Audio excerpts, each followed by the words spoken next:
shot that Pyrex. Yeah. Think you had a question? Yeah, I was just gonna ask you have any plans to buy your baby mother's life story? Which my baby mama's life story? Yeah. I don't know how to answer that or what you even talking about.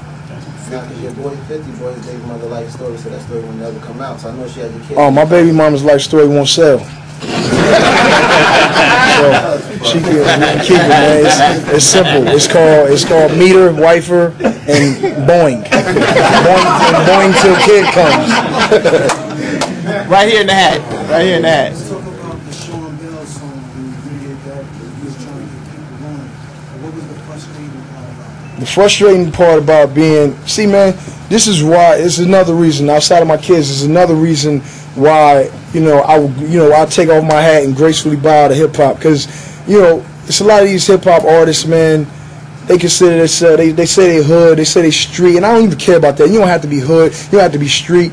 In my soul, in my life, I'm a hood and I'm street, and I come from Compton, but I ain't doing no fucking drive-bys these days. I ain't selling no crack. I live in the suburbs behind a fucking gate, dare cross it. I got Scarface cameras up, big nigga with big gat.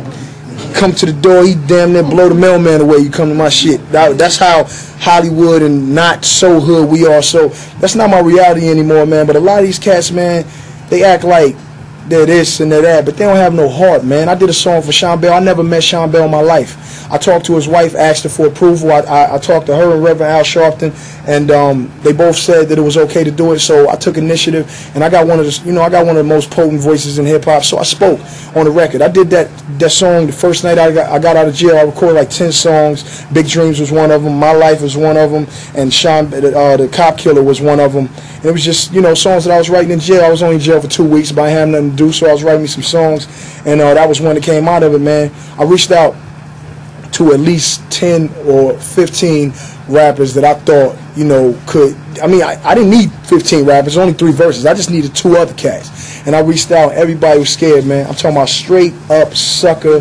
motherfucking, no riding, no heart having niggas was straight scared, man.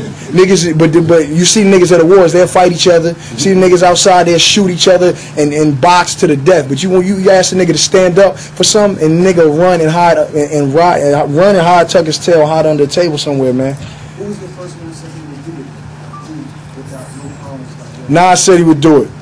Nas said he would do it, and I sent him the record, and he was working on his album, and I couldn't wait, man. So I wanted to put the shit out tomorrow. Like I'm like that, man. I wanted to put it out in the morning. Nas couldn't do it that night, but he offered to do it, and it was a wrap. It was just me. He was next. You ever thought about doing the West Side Connection? Yeah. People asking me about that, man. I don't like West Side Connection is for me.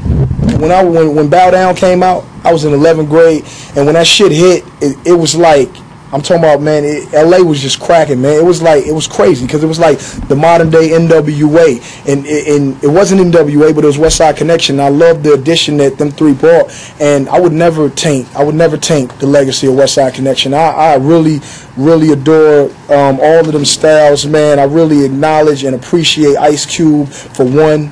I already said that. Dub C is like one of the West Coast greats, you know what I'm saying? And Mac 10, man, They did it, man. I wouldn't even accept them. I would decline it, turn it down, and tell them no, because I like West Side Connection the way that it is. 2 more questions. He's 1, you're 2. The last album was I'm sure by now we expect you to touch on topical issues, and it sounds like a really balanced album in terms of features and whatnot. But the last one was decidedly West Coast. I wanted to know who you are in terms of representing the coast this album. This album is the most universal album since the documentary.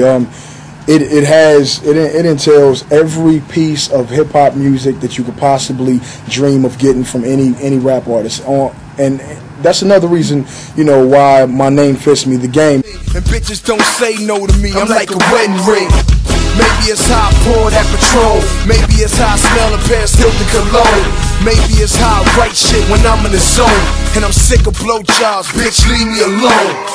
And tell Dr. Dre to pick up a phone before I climb through his window like nigga I'm home. Running the rock like OJ, nigga it's a throwback. Fuck a Aston Martin, show me where the stove at. Get a job, some bacon soda, nigga home.